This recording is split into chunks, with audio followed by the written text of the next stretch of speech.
Then you have the government, right? The government has two primary interests. One is an interest in job creation. Industry is a great mechanism to provide jobs to the public. Secondly, industry is a great source of tax revenue for the government. So these are two primary interests of the government. The industry must provide employment, and the industry must provide tax revenue, must give tax revenue to the government.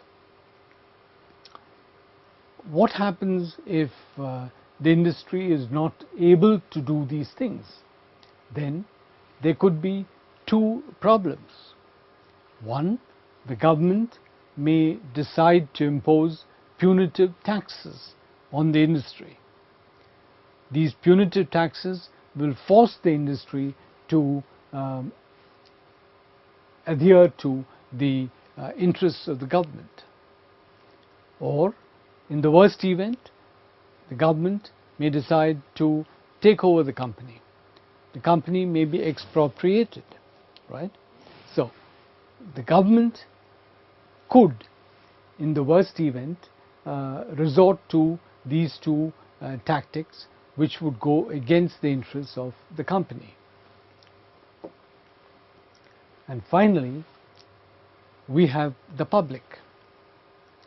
The public is a stakeholder in the company. When the company sets objectives, the company must ensure that those objectives are acceptable to the public, as those objectives are acceptable to all the other stakeholders within the company. All stakeholders, both within as well as outside the company. Let us look at the interests of the public. The public is primarily interested in ensuring that the industry does not add to pollution in the area where it is set up. And secondly, that it provides jobs to people who live in that area. These are two of the cardinal interests of the public. You may recall an instance where Coca-Cola, which had a soft drink plant in Kerala, right? And that plant, the people living around the plant, people living in the locality around the plant, were convinced that that plant was depleting groundwater resources from that area. So they resorted to mass action, right? They resorted to mass action, and ultimately that plant was closed down. Sometimes the public may pressurize the government through other means. They may pressurize the government through electoral means. They may pressurize the government through refusal to pay taxes. So there are various ways in which the public can pressurize the government. So if the objectives of the company, if the objectives of the business are not acceptable to the public may react negatively. And this is how those negative responses would impact the company. So what we have seen now is that there are several stakeholders in the company, right? And when the company sets up its objectives, it must ensure that these objectives are broadly acceptable to all these stakeholders.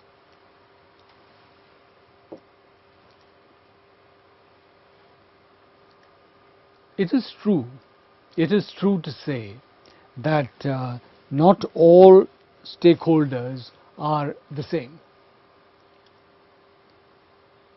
some stakeholders are more important to the company than others.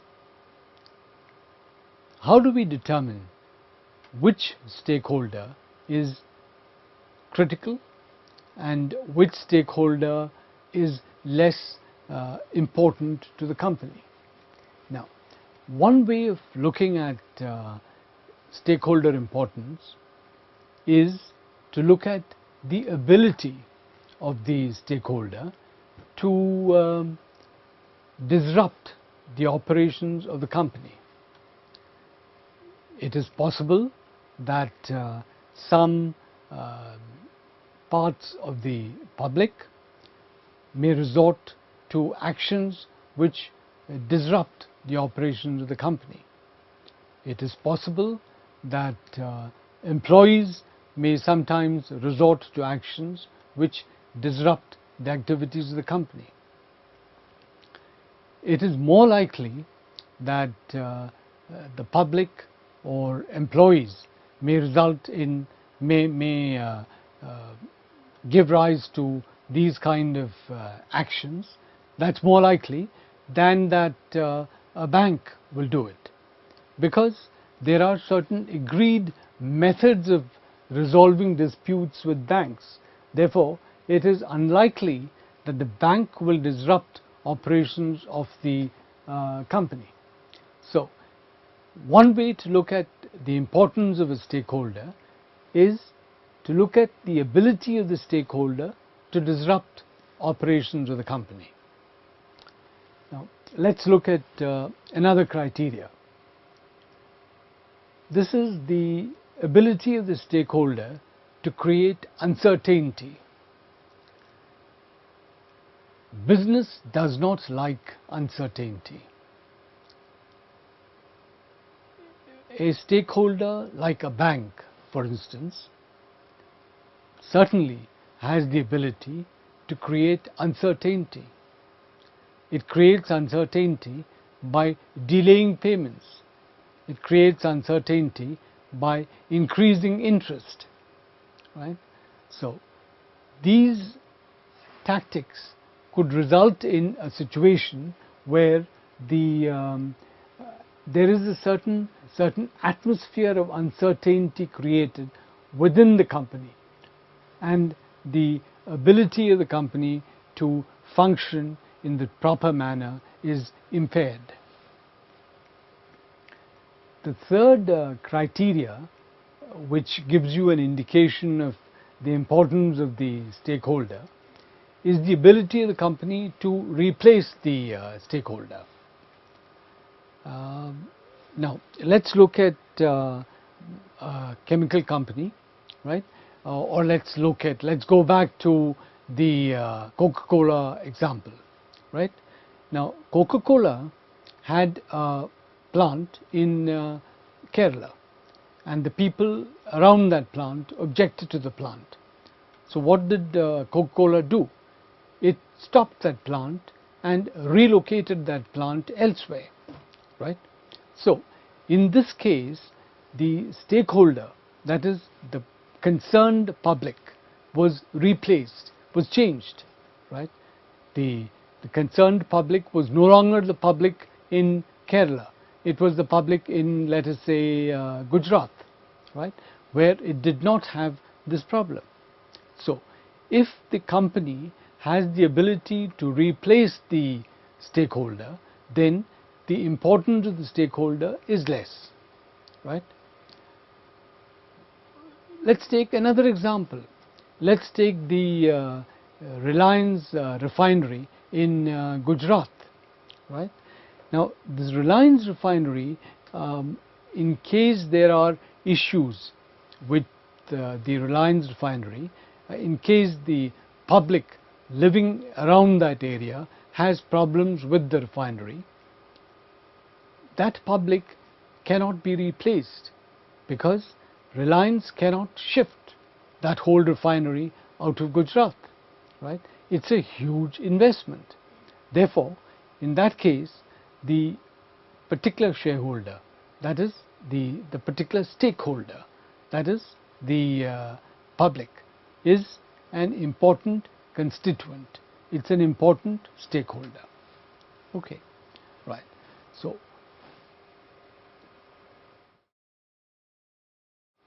in this section on objectives, we have looked at the importance of objectives for a company. We have looked at the issue of different kinds of objectives, and we have looked at the issue that objectives must be acceptable to a wide variety of stakeholders within the company.